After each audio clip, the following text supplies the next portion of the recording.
Hello everyone, good morning. তো সকালে উঠে স্নান করে পুজো দিয়ে এই চা একটু বানিয়ে নিচ্ছি। তো এদিকে সকালে চা না খেলে ভালো লাগে না। তো সকালে সবাই খায় না, আমি আর মা খাই চা। তো চা বানিয়ে নিলাম, আর পাশে দুধটাও গরম করে নিলাম মেয়ের জন্য। তো চা খাবো। তো আর এইখানে আমি মেয়েকে দুধ মুড়ি আর আম মেখে দিব। ও খালি দুধ খেতে চায় না, দুধ মুড়িও খেতে চায় না, তো সেই জন্য আম দিয়ে মুড়ি মেখে দিলাম, আর ও খাবে। আর ও নিজে নিজে নিতে যাচ্ছে, ওর পছন্দ হচ্ছে না, আমি দিচ্ছি ওকে।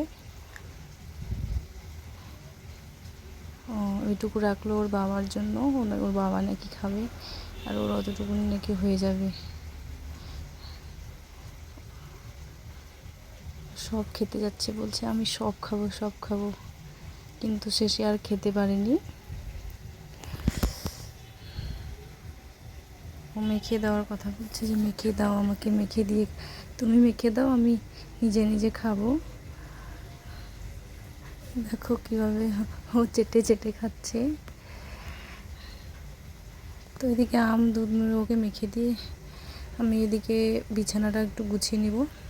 সকালবেলা ওর বাবা উঠে ব্রাশ করছে, তো এখানে আমি একটু বিছানাটা গুছিয়ে নিচ্ছি। তো তারপরে এই যে আমার মেয়ের পুতুল, ও বিছানায় উঠে সবসময় পুতুল দিয়েই খেলে, বিছানায় পুতুল দিয়ে খেলে, নয়তো মোবাইলে কার্টুন দেখে। তো পুতুলগুলো বিছানায় থাকে সবসময়। ওর ওর মানে যখন তখন পুতুল দিয়ে খেলা শুরু হয়ে যায়, কোনো না কিছু একটা, হয় মোবাইল দিয়ে নয় পুতুল দিয়ে। তো ওদিকে বিছানাটা গুছিয়ে এদিকে টেবিলটা একটু পরিষ্কার করে নিচ্ছি। আর ওদিকে ভাতও বসিয়ে দিয়েছি, এই যে ভাত বসিয়ে দিয়েছি এখানে। আর এই মাংসর জন্য সব রেডি করে রেখেছি, ভাত বসিয়ে দিয়েছি, এদিকে রেডিও করে নিচ্ছি। আমি সব কিছু আগেই রেডি করে রাখি যাতে তাড়াতাড়ি হয়। তো এদিকে টেবিলটাতে ছোটো একটা চাদর বিছিয়ে দিচ্ছি, কারণ টেবিলটা সামনে ফাঁকা লাগে, সেই জন্য টেবিলটাতে একটু চাদর বিছিয়ে না দিলে ভালো লাগবে না। তো সেই জন্য চাদরটা বিছিয়ে দিই।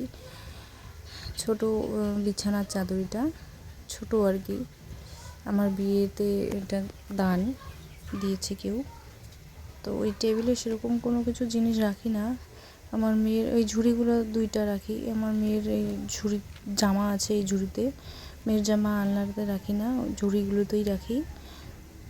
তো ওইদিকে আমি এই টেবিলটাও পরিষ্কার করে নিচ্ছি। 2 দিন পর টেবিল পরিষ্কার করতে হয়, মানে ঘরের টুকিটাকি জিনিস আর কি মুছে নিই, কারণ ধুলা জমে আমাদের ঘরে, রাস্তার পাশেই বাড়ি, তো প্রচুর ধুলা জমে। যদি পরিষ্কার না করি তো ধুলায় চকচক করবে, তো সেই জন্য 2 দিন পর পরিষ্কার করে রাখি। তো এদিকে আমার ছোটো ড্রেসিংটাও পরিষ্কার করে রাখছি। হ্যাঁ, আর ওই ড্রেসিংটা দেখছো তোমরা, ভেঙে গেছে। ওইটা আমার পা দিয়েই ভেঙেছে। আমি ওখানে দাঁড়িয়ে কিছু একটা কাজ করছিলাম ওখানে, মানে পুরো ভারটাই ওইটার উপর আমার ছিল, সেই জন্য ওইটা একটু ভেঙে গেছে। পুরোপুরি ভেঙে যায়নি, মানে চাবগা লাগছে একটু। তো এইদিকে এগুলো আমার মেয়ের খেলনা, মানে খেলে ওগুলো, এই দুটো জিনিস দিয়েই মাঝে খেলে, তো আমি ওকে খেলতে দেই না ওগুলো দিয়ে। এদিকে ড্রেসিংটা পরিষ্কার, ওইদিকে আমার ভাতও প্রায় হয়েই যাচ্ছে।